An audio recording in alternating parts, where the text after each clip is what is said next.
할렐루야.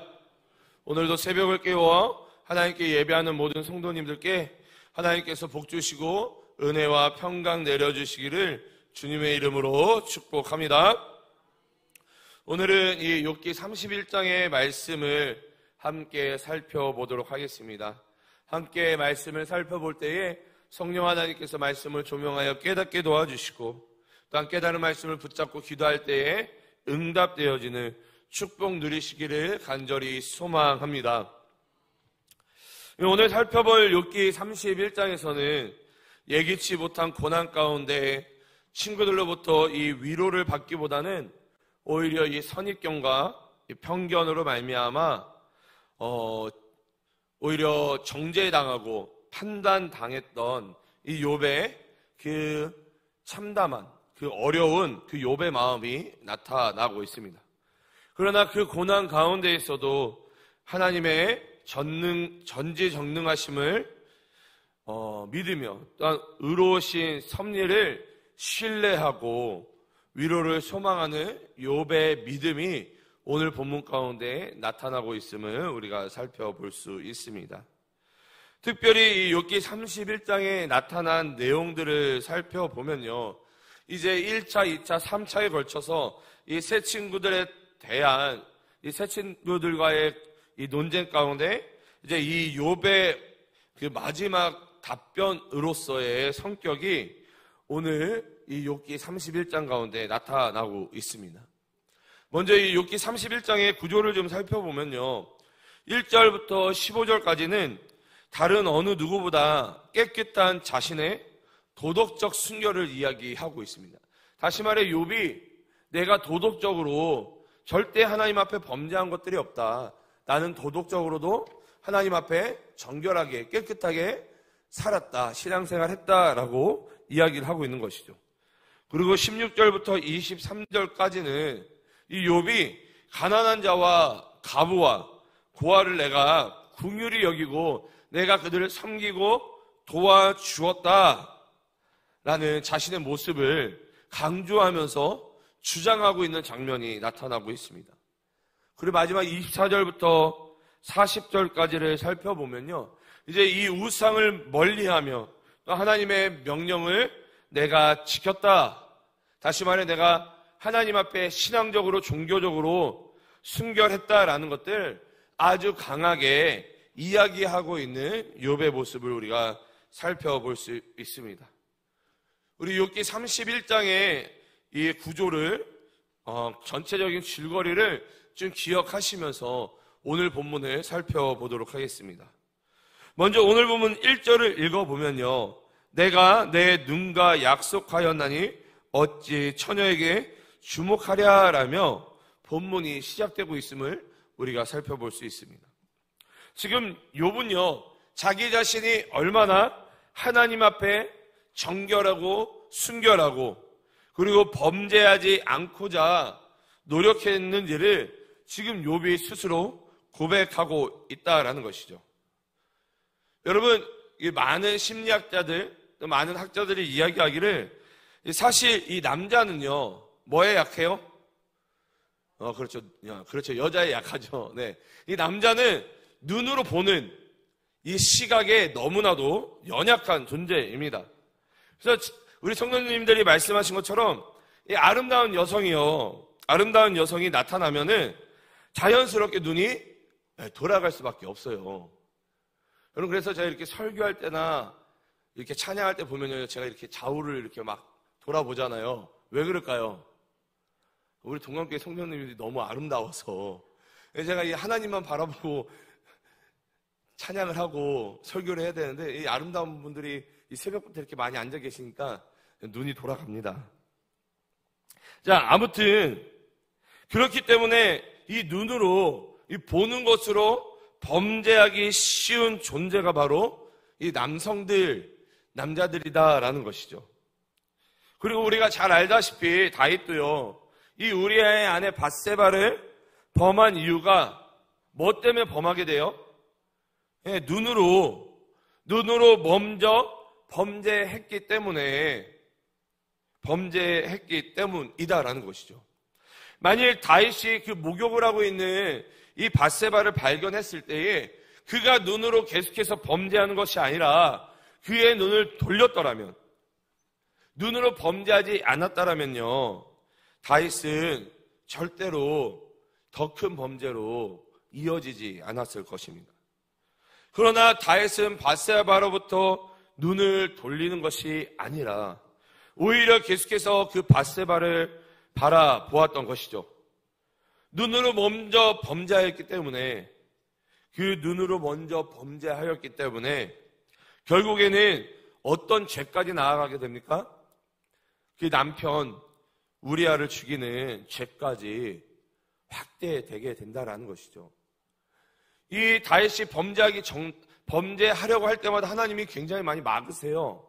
그럼에도 불구하고 그가 눈으로 범죄했기 때문에 그 범죄하는 마음이 이미 마음속에 자리 잡았기 때문에 결국에는 살인하는 죄까지, 그리고 죄를 지었음에도 불구하고 그것이 죄인지 모르는 지경에 이르기까지 된다라는 것이죠. 여러분, 그렇기 때문에 우리가 무엇을 보느냐가 너무나도 중요하다라는 것입니다. 우리가 하나님 앞에 범죄하지 않기 위해서는 오직 누구만을 바라봐야 합니까? 오직 하나님만을 바라봐야 한다라는 것입니다. 그리고 여러분, 사실 성경에 나타나는 죄의 원어를 살펴보면요, 죄라는 단어의 이 원어적 의미를 살펴보면요, 간역으로부터 벗어나다라는 의미를 가지고 있습니다. 다시 말해 하나님으로부터 벗어나는 모든 것이 뭐예요? 죄다라는 것이죠. 하나님으로부터 벗어나는 모든 것.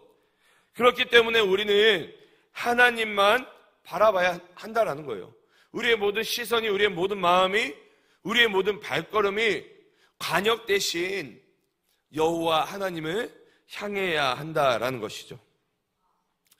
간절히 소망하기는 세상 가운데 눈에 보이는 것들에 현혹되어지는 것이 아니라, 비록 우리 눈에는 보이지 않지만 실존하시고 우리와 함께 하시는 그 하나님을 온전히 바라보는 우리 모든 성도님들이 되시기를 간절히 소망합니다. 간절히 소망합니다.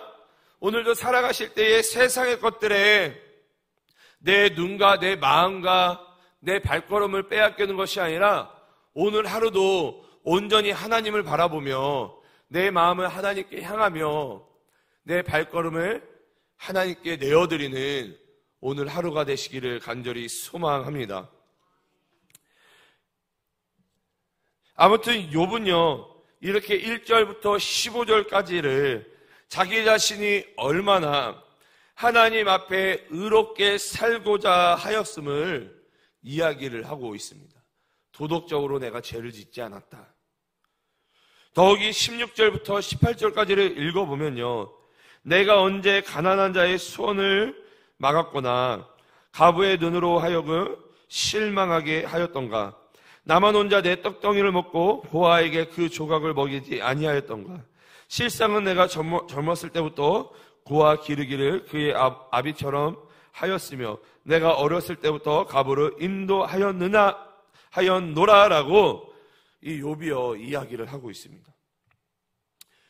여러분, 욥을 불의하다, 욥 너가 죄인이다, 너가 악인이다 라고 일방적으로 계속해서 선입견과 편견 가운데 정죄하고 판단하는 이 세 친구들과는 다르게요, 이 욥은 내가 가난한 자나 고아와 가부들을 내가 외면하거나 학대하지 않았다. 내가 오히려 그들을 내가 그 아비들처럼 내가 돌보았다라고 욥이 자기 자신이 어떠한 선언을 했는지, 어떠한 행동을 했는지 이야기를 하고 있습니다. 근데 여러분, 욥이 자꾸 자기 자신에 대해서 변론하는 이유는 무엇입니까? 지금 1절부터 15절까지 자신의 도덕적인, 그리고 16절부터 23절까지는 자신이 어떻게 선행을 베풀었는지, 어떻게 하나님 앞에 믿음으로 행하였는지를 왜 계속해서 이 세 친구들을 향해 변론하고 변명하고 있습니까? 여러분, 이런 욥의 모습 속에는요, 어떠한 마음들이 있냐면요, 결국에는 내가 하나님께 뭐한 사실이 없다? 범죄한 사실이 없다. 나는 하나님 앞에 범죄한 사실이 없다. 그리고 더 나아가서 뭐예요? 나는 하나님께 의롭다. 나는 악인도 아니고 나는 죄인도 아니고 나는 하나님 앞에 의로운 존재다라고 욥은요, 자기 자신을 생각하고 있는 것이죠. 사실 욥의 친구들이 선입견과 편견으로 이 판단하고 정죄할 때 이 욥이 만약에 이렇게 이야기했다라면요, 내가 지금 겪고 있는 고난과 고통이 하나님의 계획하신 가운데 있다. 하나님의 뜻하심이 있다. 나는 다 알 수 없지만 내가 당하는 고난과 고통이 하나님의 계획 가운데 있고 언젠가는 하나님이 이 모든 것들을 해결해 주실 것이다. 아니, 해결해 주지 않으실지라도 하나님은 나를 인도해 주실 것이다 라고 욥이 고백하였더라면요, 욥기가 이렇게까지 길어지지 않았을 것입니다. 여러분, 사실요, 우리가 신앙생활 하거나 직장생활 하거나 여러분, 우리가 세상 가운데 살아갈 때요, 다른 누군가가 나를 판단하고 정죄하면요, 여러분 어떻게 대응합니까? 우리가 어떠한 반응을 보여요? 여러분 어때요? 누가 나를 잘 알지도 못하면서 나에 대해서 판단하고 정죄해요. 그럼 여러분 어떻게 하세요? 저는 별로 성격이 좋지 않아서요, 막 따지고 들고 때로는 한 대 쥐어박기도 합니다. 죄 많은 인간이라.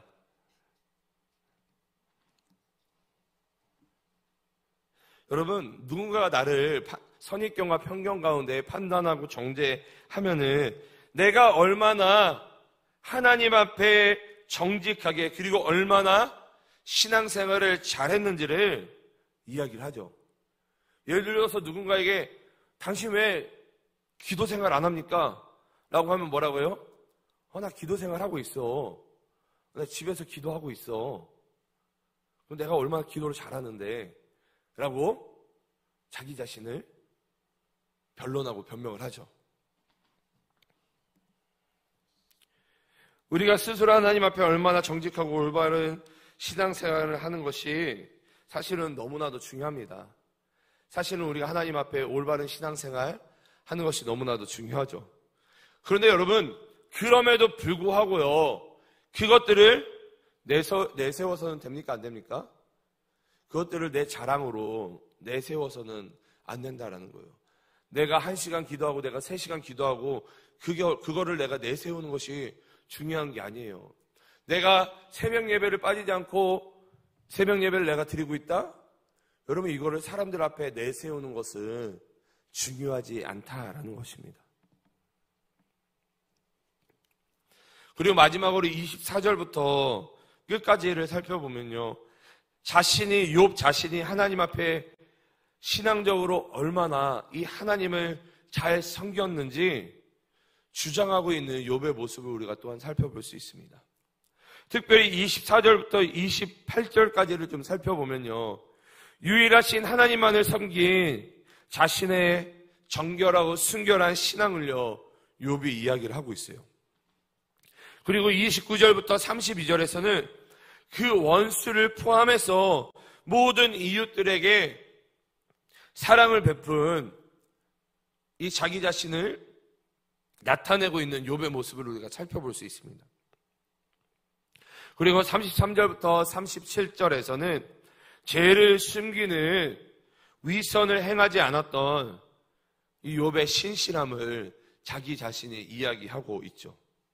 그리고 38절부터 40절에서는요, 자기 자신이 착취나 인색함이 없이 생활 규범을 충실히 지킨 이 욥의 자기 자신의 정직함을 주장하고 있습니다.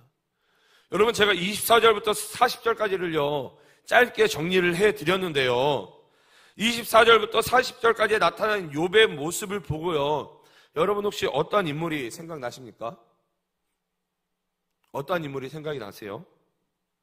저는 오늘 이 본문 24절부터 40절까지를 좀 읽고 묵상을 하면서요, 제 안에 갑자기 떠오르는 인물이 있었는데 어떤 인물이 떠올랐냐면요, 이 바리새인이 생각이 났습니다. 하나님 앞에 그리고 사람들 앞에 자기 자신을 드러내고자 했던 그 바리새인의 모습이 마치 지금 오늘 31장 24절에서 40절까지의 이 욥의 모습 속에서 발견되었기 때문입니다. 근데 사실 여러분, 저도요, 제가 만약 이 욥과 같은 상황 가운데 놓여 있었더라면 저도 욥과 같은 실수를 했을 겁니다. 저도 마찬가지로 욥과 같이 내가 어땠고, 내가 어떻게 기도했고, 내가 어떻게 하나님께 예배드리고, 내가 어떻게 헌금했고, 내가 어떻게 하나님의 사역을 위해서 내가 어떻게 헌신했는지를 이야기했을 거예요. 그렇기 때문에 오늘 본문을 제가 묵상하고 준비를 하면서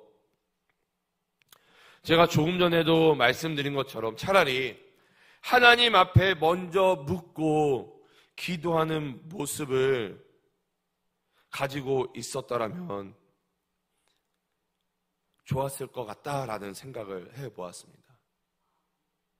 욥의 세 친구들이 욥을 향해 선입견과 편견 가운데 판단하고 정죄했을 때에, 그래, 하나님이 나에게 어떠한 계획하심이 있기 때문에 이 고난과 고통을 허락해 주셨을 거야.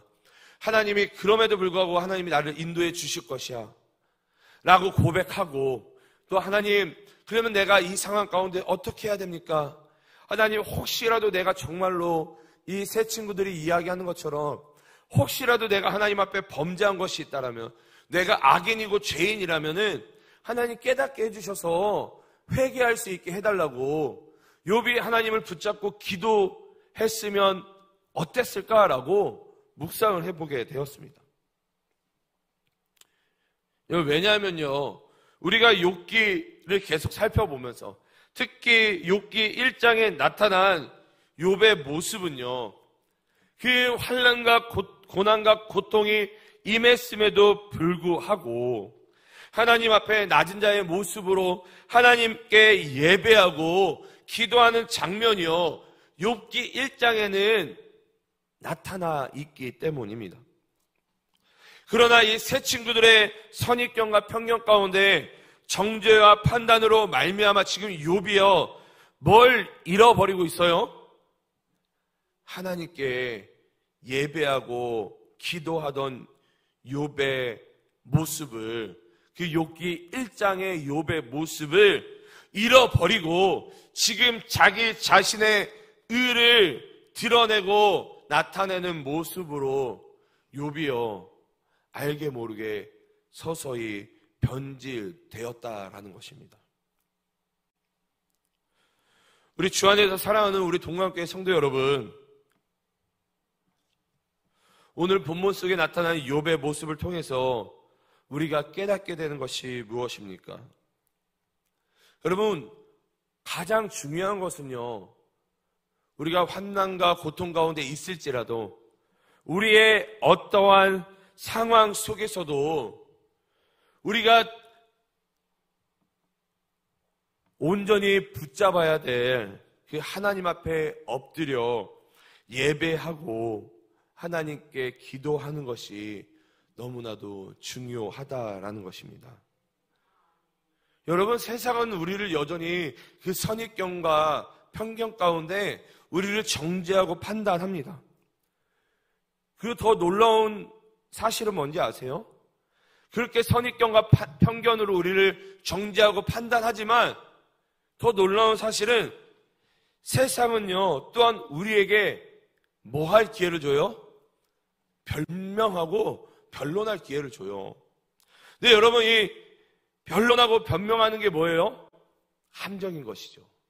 여러분, 우리는 세상 가운데 변론하고 변명할 필요가 없는 거예요. 그럼 우리는 뭐만 하면 되는 거예요?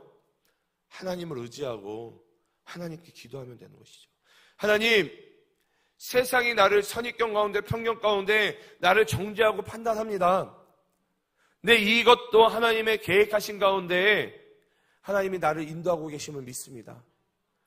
근데 하나님, 세상의 편견과 선입견 가운데, 이 정죄와 판단 가운데 내가 이것들은 이길 수 없습니다. 그러하기에 내가 하나님을 예배하고 하나님을 의지하고 하나님께 기도하며 나아가오니 하나님 이 모든 것들을 이길 수 있게 도와주시옵소서 라고 고백하며 믿음으로 하나님 앞에 나아가는 결단이 필요하다라는 것이죠. 나의 의를 드러내기 위해 변명하고 변론하는 것이 아니라 내가 얼마나 도덕적으로 깨끗하고 내가 얼마나 성결하고 정결하고 내가 얼마나 하나님 앞에 의로운지를 변명하고 세상 가운데 변명하고 변론하는 것이 아니라 오히려 조용히 낮아짐으로 겸손함으로 하나님 앞에 엎드려 예배하고 기도하는 모습이 필요하다라는 것입니다. 간절히 소원하기는 세상의 선입견과 편견 가운데 그리고 그 정죄와 판단 가운데 맞서 싸우는 것이 아니라 여러분 우리는 맞서 싸우려고 해요. 왜? 기분 나쁘니까. 화가 나니까. 근데 여러분 그것들에 맞서 싸우는 것이 아니라 하나님을 의지함으로 하나님께 엎드리는 욥기 1장에 나타난 욥의 모습이 우리의 모습이 되시기를 주님의 이름으로 간절히 소망합니다. 우리 이 시간 함께 기도하며 나아가도록 하겠습니다.